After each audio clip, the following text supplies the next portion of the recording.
Bumi yang kita pijak saat ini usianya sudah miliaran tahun sebelum akhirnya dihuni oleh manusia pertama, yakni Nabi Adam alaihissalam. Bumi menurut ahli tafsir sudah ditinggali oleh beberapa makhluk mengenai penciptaan Adam. Mayoritas ulama Islam percaya bahwa Adam dan Hawa telah diciptakan di surga yang kemudian dipaksa ke bumi setelah mereka memakan buah yang terlarang.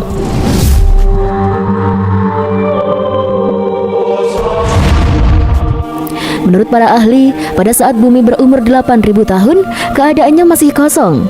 Di sini sudah terdapat banyak biji sawi putih dan kemudian Allah Subhanahu wa taala pun menciptakan seekor unggas yang bernama Tabirun Nasar. Allah Subhanahu wa taala berfirman kepadanya, "Hai unggas Tabirun Nasar, makanlah olehmu biji sawi itu. Apabila habis biji sawi itu, engkau akan kumatikan." Sang unggas pun kemudian memakan biji-bijian itu. Kemudian cara memakannya diatur. Pertama, sehari 1 biji yang dimakan. Setelah semakin berkurang, maka kini dimakannya hanya 1 biji sebulan. Biji sawi itu semakin berkurang saja. Saking takutnya terhadap kematian, sang unggas hanya memakan 1 biji dalam setahun. Namun, akhirnya habislah biji-biji sawi itu. Tabirun Nasar pun akhirnya mati. Setelah kematian tersebut, Allah Subhanahu wa taala menciptakan makhluk lain sebagai penghuni bumi, yaitu 70 orang laki-laki. Namun tidak semuanya langsung diciptakan, melainkan satu persatu Allah Subhanahu wa taala menciptakannya. Apabila seorang yang meninggal, maka langsung diciptakan yang lain. Masing-masing dari mereka berumur 70.000 tahun. Konon, setahun pada masa itu sama dengan 1000 tahun pada masa sekarang. Tatkala telah mati 70 lelaki itu, kemudian Allah ciptakan jin. Allah pun berfirman, dan Dia menciptakan jin dari nyala api.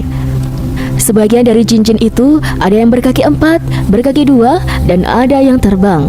Kemudian Allah Subhanahu wa taala mengutus salah satu seorang di antara mereka yang bernama Yusuf untuk memberikan pengajaran ilmu dan syariat agama.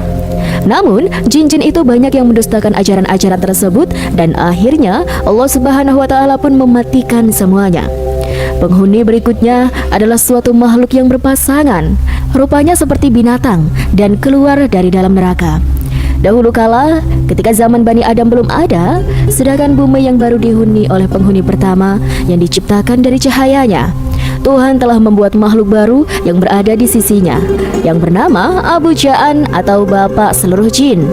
Abu Ja'an adalah awal mula dari Banul Ja'an atau anak jin, baik yang lalu sampai akhir zaman. Banul Ja'an adalah penghuni kedua sebelum bangsa manusia lahir ke bumi. Iblis ketika itu belum lahir ke bumi. Kelahiran iblis generasi keempat kenabian dari bangsa jin. Tuhan bertitah kepada Abu Ja'an, "Dengan apa kamu meminta kepadaku, wahai Abu Ja'an?" "Dengan kasih sayang engkau terhadap hamba Tuhan, maka diri hamba pun akan berterima kasih sayang dengan keturunan hamba," kata Abu Ja'an. "Apa yang kamu minta dariku, wahai Abu Ja'an?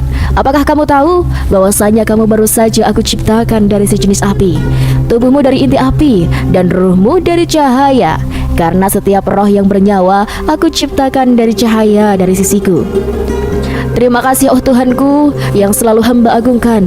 Hamba meminta tubuh hamba tidak bisa dilihat oleh seluruh makhluk kecuali yang engkau kehendaki saja yang bisa melihat hamba dan keturunan hamba," kata Abu Ja'an. "Akan aku kabulkan permintaanmu. Selain itu, apalagi wahai Abu Ja'an? Apakah hamba akan hidup di surga yang hamba tempati saat ini, wahai Tuhanku? Kamu bisa menempati surga ini.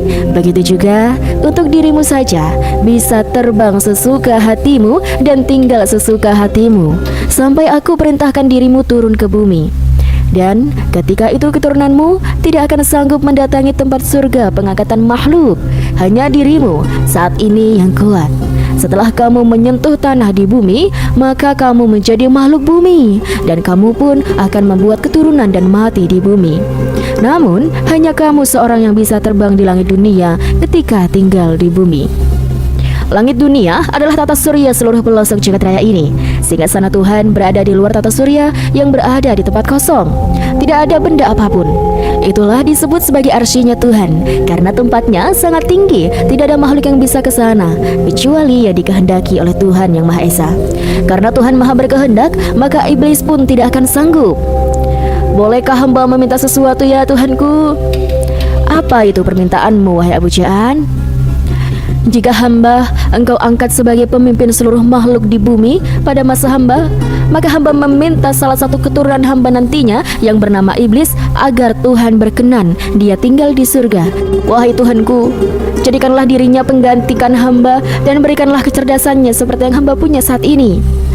"Baiklah, jika nanti Iblis lahir di bumi, maka akan aku angkat dia di sisiku, dan akan aku beri hikmah dari ilmuku, sehingga dia pun pandai. Kekuatannya sendiri, penghuni pertama dan kecerdasannya melebihi makhlukku yang nanti aku ciptakan." Maka Abu Ja'an turun dengan kekasihnya, menghasilkan keturunan yang sangat banyak sambil beribadah kepada Tuhan. Beliau juga menjadi guru bagi anak keturunannya sampai beliau wafat. Setelah keturunannya bertambah banyak, generasi inilah yaitu generasi Banul Ja'an yang kuat-kuat dan cerdas-cerdas. Ilmunya sangat hebat. Karena zaman dari Abu Ja'an sampai Banul Ja'an yang kuat belum ada pembinasaan dari Tuhan. Jadi ilmu mereka bertahan terus sesuai bertambahnya umur mereka. Ketika generasinya Iblis lahir di bumi, para Banul Ja'an berkoloni menjadi beberapa bagian. Maka terciptalah 8 kerajaan di bumi dan 1 kerajaan di surga. Total kerajaan itu adalah 8 kerajaan yang sangat besar dan megah di bumi. Sedangkan Iblis belum mempunyai kerajaan, walaupun dia disebut seorang raja karena dia mendiami surga, pengangkat makhluk. Zaman dahulu kala, ketika zaman pertengahan Banul Ja'an, bumi masih kering dan tandus. Zaman ini sendiri ketika bumi belum terbentuk seperti sekarang, seperti air laut yang melimpah dan oksigen yang banyak. Air tawar pun masih sedikit. Namun air di laut melimpah, tapi tidak semelimpah seperti sekarang yang sangat-sangat melimpah. Bahkan saat ini lautnya lebih luas dibandingkan dengan tanahnya sendiri. Dahulu oksigen sangat tipis karena Banul Ja'an adalah makhluk yang menghirup oksigen sangat sedikit. Walaupun bagaimanapun, jika api ingin menyala, tetap saja membutuhkan udara walaupun itu sangat sedikit sekalipun. Begitulah kehidupan Banul Ja'an yang membutuhkan sedikit oksigen untuk bernafas, berbeda dengan manusia yang boros sekali dengan udara dan air. Setelah kerajaan terbentuk menjadi 8 kerajaan, yaitu kerajaan kakak-kakaknya Iblis. Karena Iblis sendiri diangkat ke surga seperti permintaan bapaknya Iblis. Kerajaan ini dibagi menjadi 8 wilayah di muka bumi, yaitu kerajaan bagian selatan, kerajaan bagian utara, kerajaan bagian timur, kerajaan bagian barat, kerajaan bagian bawah atau dasar bumi, karena mereka bisa menembus ke tanah. Bahkan bermandikan dengan magma pun tidak apa-apa, karena tubuhnya lebih panas dibandingkan dengan magma bumi. Kerajaan bagian atas atau langit bumi, yaitu yang tinggal di sekitar atmosfer bagian atas bumi. Kerajaan bagian darat atau di atas tanah, dan kerajaan di air seperti di laut, danau, dan aliran sungai. Dan yang ke-9 kerajaan Iblis, yaitu berada di sisi Tuhan, tepatnya surga pengangkatan makhluk. Kerajaan Iblis di luar alam semesta dunia. Namun sungguh ironi sobat, kerajaan Banul Ja'an di muka bumi sungguh disayangkan. Mereka sangat suka perang dan saling membantai dengan yang lainnya. Tidak hanya itu, mereka juga suka membantai makhluk lain di bumi. Kerajaan satu dengan kerajaan yang lainnya saling menyerang. Mereka berkeinginan menguasai kerajaan yang lain. Beribu-ribu tahun kerajaan ini melakukan peperangan dan penindasan dengan kerajaan lain. Ketika terjadi peperangan dari 8 kerajaan ini, Iblis yang keturunannya paling dimuliakan dari mereka lahir ke dunia. Dan seketika itu juga Iblis diangkat ke surganya Tuhan.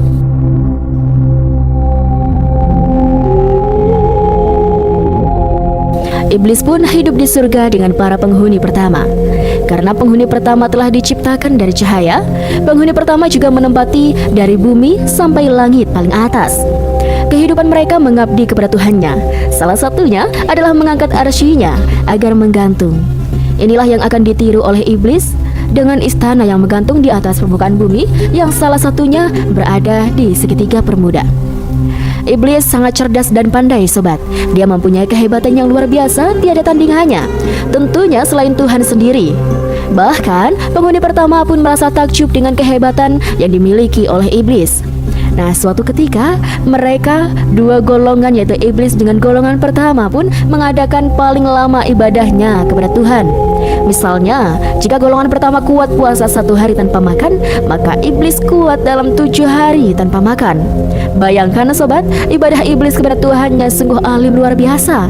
Karena alimnya dia, maka ilmu-ilmu kegaiban maupun ilmu materi dikuasai iblis sangat cepat. Iblis bersumpah di dalam darahnya dan jiwanya bahwasannya dia akan bersumpah menjadi pendahulu bagi seluruh makhluk di alam semesta. Dia terus berusaha mencari ilmu-ilmu baru dan mencoba ilmu itu sampai mana keberhasilan dalam mencapai ilmu tersebut. Ilmu iblis yang paling disukai dari sekian dari ilmunya adalah ilmu untuk mengetahui masa depan dari alam semesta ini. Bahkan dia pun tahu dengan ilmu ini jika nantinya bakalan ada penghulu baru menggantikan bangsanya. Diam-diam dia mempelajari dan mengumpulkan informasi siapa dia sebenarnya dan kehebatan apa yang dimilikinya maupun kelemahan yang dia itu apa saja. Memang iblis adalah makhluk yang pandai, bahkan dia bisa memprediksi apa yang akan terjadi di bumi bagi kerajaan kakak-kakaknya di bawah sana. Kerajaan-kerajaan Banul Jaan kebanyakan hancur, bahkan akan menjadi neraka bagi bangsa jin yang tidak tahu apa-apa. Mereka adalah bangsa yang tergolong lemah dan menjadi budak dari bangsa jin yang lebih kuat. Kehancuran mereka adalah peperangan dan penindasan yang tidak akan pernah berakhir. Kezaliman mereka di luar batas. Bahkan mereka tidak mengakui jika ada Tuhan yang menciptakan mereka. Sungguh durhaka mereka kepada Tuhannya yang telah mengasihi mereka selama ini, yaitu tidak adanya kebinasaan bagi mereka. Tuhan pun telah marah. Bumi bergoyang hebat disebabkan akan hancurnya bumi itu oleh siksaan para Banul Jaan yang telah mengotori bumi dari kedurhakaan. Maka Tuhan mengutus penghuni pertama untuk menghukum mereka dan membantai mereka. 8 kerajaan ini telah diserang dan diporak-porandakan oleh penghuni pertama. Seluruh pengikut 8 kerajaan ini melarikan diri, bahkan ada yang melawan penghuni pertama. Namun ternyata bukan tandingannya untuk melawan penghuni pertama. Mereka pun telah dikalahkan pada saat itu. Banyak yang mati di antara mereka. Tubuh mereka yang mati dibuang ke tengah laut, bahkan ada yang dibuang ke pulau-pulau kecil. Sedangkan Banul Jaan yang pintar yang telah melarikan diri bersembunyi di pulau-pulau yang kecil beriklim tropis. Seperti untuk saat ini bersembunyi di wilayah Indonesia karena negaranya berpulau. Untungnya yang bersembunyi ini selamat walaupun tidak mempunyai kerajaan lagi, karena kerajaan mereka sudah hancur lulu. Sedangkan bangsa jin yang lemah, mereka diberi kebebasan untuk hidup. Mereka hidup damai dan tenang dengan terlepasnya bangsa Banul Jaan yang lebih kuat dan sombong. Walaupun mereka dibantai, akan tetapi dari sebagian golongan yang masih kuat dan sombong bersembunyi dari incaran para penghuni pertama. Mereka selalu berpatroli, mengitari bumi untuk mengetahui keberadaan para Banul Jaan yang durhaka untuk melawan kepada Tuhan. Banul Jaan yang pintar pandai sekali berkamuflase sesuai dengan kepandaian mereka mengubah bentuk apapun. Kebanyakan mereka berubah bentuk menyerupai hewan di masa itu dan juga menyerupai tumbuh-tumbuhan yang rimbun. Pada waktu Banul Jaan yang durhaka dihukum oleh Tuhan semesta alam, iblis ketika itu melihat mereka dari singgasananya, yaitu di luar alam semesta. Dia melihat bangsanya yang telah dibantai. Iblis tampak sedih karena walau bagaimanapun mereka yang menguasai 8 kerajaan adalah kakak-kakak iblis yang sangat pintar dan juga kuat.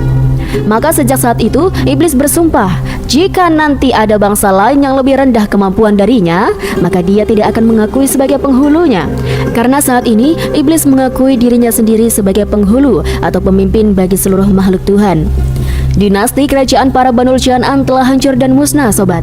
Mereka terpecah belah menjadi beberapa golongan dan tidak mempunyai pemimpin yang kuat. Mereka menjadi kelompok kerajaan yang kecil-kecil. Wilayahnya pun menjadi sempit seperti kelompok suku. Banul Jaan yang pintar dan pandai telah musnah karena kepintaran dan kepandaiannya bagi mereka ditentukan dengan umur. Barang siapa yang umurnya paling panjang, maka dialah yang paling kuat. Karena bagi mereka setiap detiknya mengasah kemampuan menjadi yang terkuat. Selama ribuan tahun itu, para Banul Jaan yang terkuat telah musnah. Mereka telah tergantikan dengan bangsa jin yang lebih kecil kemampuannya dan juga kemampuan kegaibannya tidak seberapa. Mereka adalah generasi yang lemah karena mereka masih muda dan umurnya tidak panjang sepanjang umur Banul Jaan yang lama.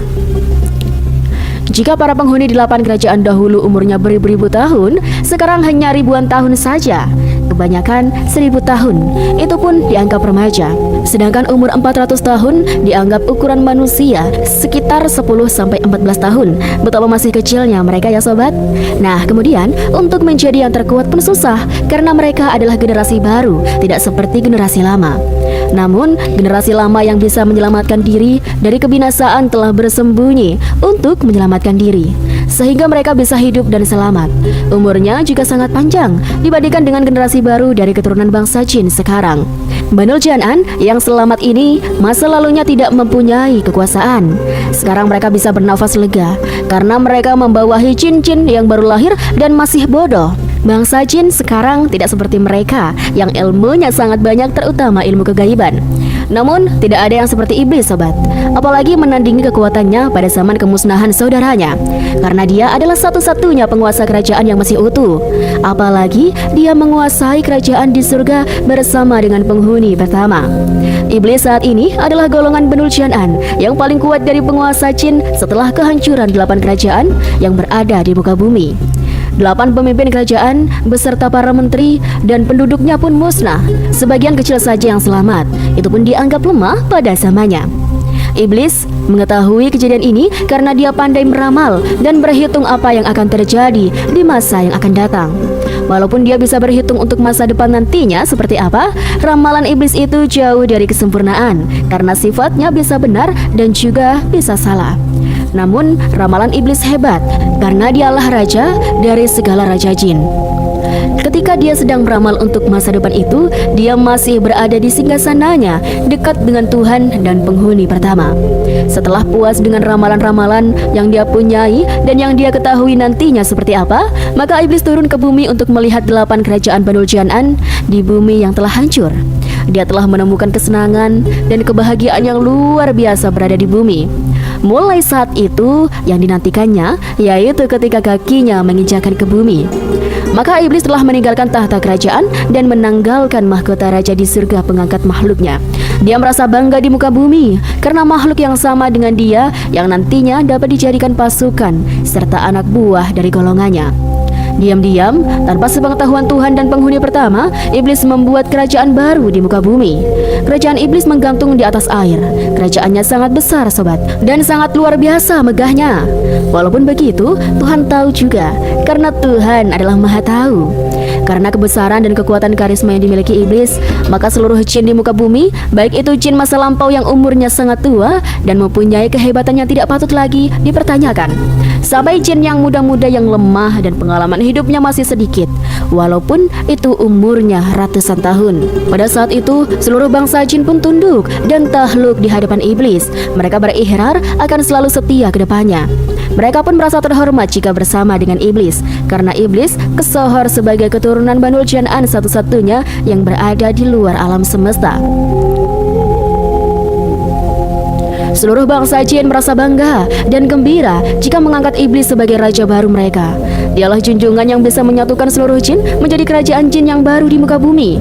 Karena kerajaan di surga kosong, maka Tuhan semesta alam menciptakan makhluk baru lagi untuk menggantikan iblis sebagai raja baru, kepemimpinan bangsa jin di muka bumi yang nantinya akan membawahi seluruh makhluk di bumi. Karena iblis tidak terima dengan keputusan Tuhan, maka iblis beserta para pengikutnya yang setia mendapatkan kutukan dari Tuhan semesta alam. Seketika itu, bangsa jin terpecah menjadi 2 golongan, yaitu golongan yang pertama menjadi pengikut iblis yang mempunyai kekuasaan dan kekuatan maupun kerajaan yang sangat besar. Sedangkan golongan yang kedua melepaskan diri dari pengaruh iblis. Mereka menjadi golongan jin yang lemah dan telah mempunyai kerajaan yang kecil-kecil dan suku-suku. Mereka sering dijajah dengan pengikut iblis yang lebih kuat.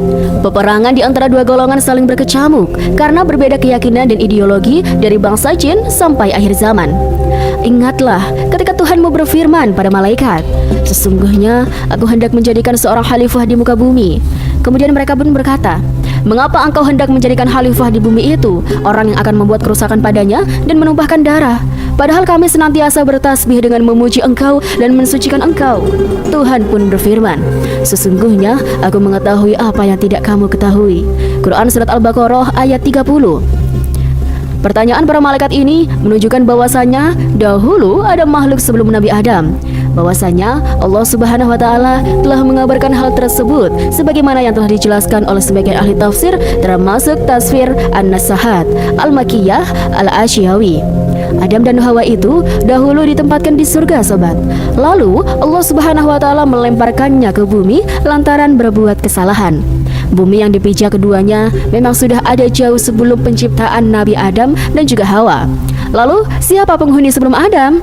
Nah, beberapa ulama mencoba memberi penafsiran, seperti dalam tafsir Al-Quran Azim, di mana Ibnu Katsir mengemukakan beberapa pendapat dari sahabat tabi'in dan para ulama.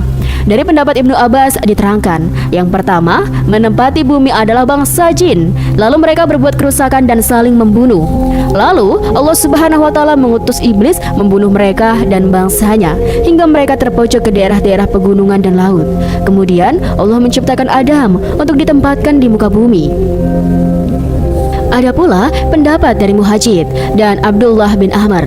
Mereka berkata, jika jin dan keturunannya tinggal di bumi 2000 tahun sebelum diciptakannya Adam, mereka melakukan kerusakan di bumi dan saling membunuh. Lalu Allah Subhanahu wa taala mengutus tentara dari bangsa malaikat dan memerangi mereka hingga mereka terpojok di lautan. Oleh karena itu, malaikat bertanya hal itu saat Allah Subhanahu wa taala akan memberitahu akan menciptakan manusia seperti pada Quran surat Al-Baqarah ayat 30. Jauh sebelum Adam tercipta, sobat, Allah telah menciptakan 3 umat di muka bumi. Mereka adalah Banul Jan'an, Banul Ba'an, dan Ijazil. Mereka semua dari bangsa jin. Abu Jan'an adalah awal mula dari Banul Ja'an atau anak jin baik. Banul Jan adalah penghuni kedua sebelum bangsa manusia. Iblis ketika itu belum lahir ke bumi. Kelahiran iblis generasi keempat kenabian dari bangsa jin. Jin diciptakan dari sejenis api. Tubuhnya tidak bisa dilihat oleh seluruh makhluk kecuali yang dikehendaki oleh Allah Subhanahu wa taala. Bisa terbang sesuka hati, awal kehidupannya di surga dan sampai akhirnya hidup dan mati di bumi. Ijazil adalah bangsa iblis. Dari jin inilah keturunan iblis lahir dengan diberi kelebihan kepandaian oleh Allah Subhanahu wa taala. Ada 2 kelompok jin yang bertempur. Situasi yang membuat malaikat di langit menjadi gusar.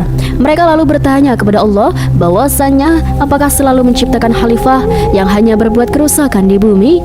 Akhirnya Allah Subhanahu wa taala memberi perintah kepada Ajazil memimpin pertempuran ditemani oleh malaikat Jibril, Mikail, Israel dan bantuan para malaikat lainnya dalam misi menaklukkan kelompok jin yang bertikai di bumi.